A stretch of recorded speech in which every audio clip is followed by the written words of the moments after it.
So NEET 26 is cancelled और ये NEET दोबारा होगा 10 से 15 दिन बाद, मतलब अभी कोई ऑफिशियल डेट नहीं आई है। तो स्टूडेंट्स में इस समय काफ़ी रेज का माहौल है। वो एनटीए को गाली दे रहे हैं जाके इंस्टाग्राम पे और बाकी सोशल मीडिया प्लेटफॉर्म्स पे पोस्ट डाल रहे हैं, स्टोरीज लगा रहे हैं, बहुत गालियाँ पड़ रही हैं एनटीए को। तो देखो, सिस्टम का तो डिफ़ॉल्ट है ये, वो मैं भी एक्सेप्ट करता हूँ। सिस्टम तो पूरी तरीके से क्रैश कर गया है। वो सिर्फ एनटीए नहीं, पूरे इंडिया का एजुकेशन सिस्टम इस समय चरमराया हुआ है, ठीक है? ये सिर्फ एनटीए की बात नहीं है। हर एग्ज़ाम में कोई ना कोई घपला हो ही रहा है, सब जानते हैं।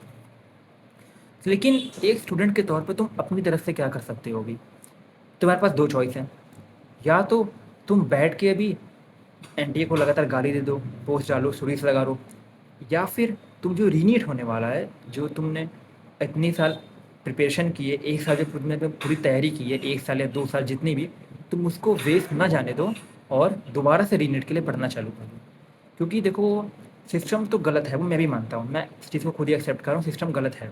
लेकिन अभी उसको गाली देने से क्या होगा? तुम्हारा फ्यूचर कॉम्प्रोमाइज़ हो रहा है। जो तुम्हारा रीनीट का पेपर आने वाला है, वो कॉम्प्रोमाइज़ हो रहा है। तो देखो, मैं तो ये रिकमेंड करूँगा कि जिस तुम ज़ोन में जो गए थे 1 साल या 2 साल के लिए, जिस समय में तुमने प्रिपरेशन की थी, तुम्हें सारे फैमिली फंक्शंस को अवॉइड करके सब कुछ छोड़ के सिर्फ नीट पे ध्यान दे रहे थे, उस ज़ोन में तुमको एक बार फिर से जाना पड़ेगा। कम से कम 10, 15 या 20 दिन के लिए, जितने समय बाद भी नीट होगा। ताकि तुमने जो मेहनत की है 1 डेढ़ साल, जिस मेहनत की है, वो 10-15 दिन के चक्कर में कॉम्प्रोमाइज़ ना हो जाए, ठीक है?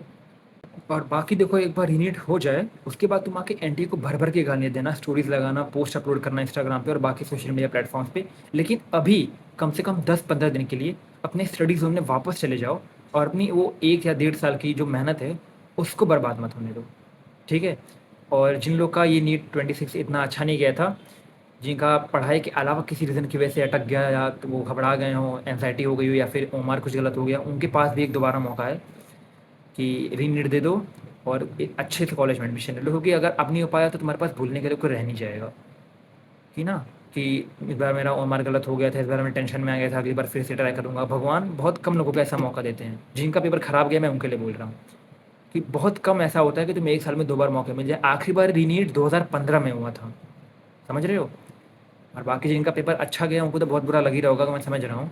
इतने इतने नंबर आ जाएंगे, 650, 680, 700 के नंबर भी आए थे कई लोग के। तो तुम यही कर सकते हो यार। देखो, सिस्टम को गाली तो देना है ही, सिस्टम तो गलत है ही, लेकिन अपना फ्यूचर मत कॉम्प्रोमाइज़ करो। 10-15 दिन के लिए अपने उस ज़ोन में वापस चले जाओ, ठीक है? और फिर कॉलेज में एडमिशन ले लो, फिर तुम्हारी ज़िंदगी वहाँ से सेट हो जाएगी। मैं सही बता रहा हूँ, ठीक है?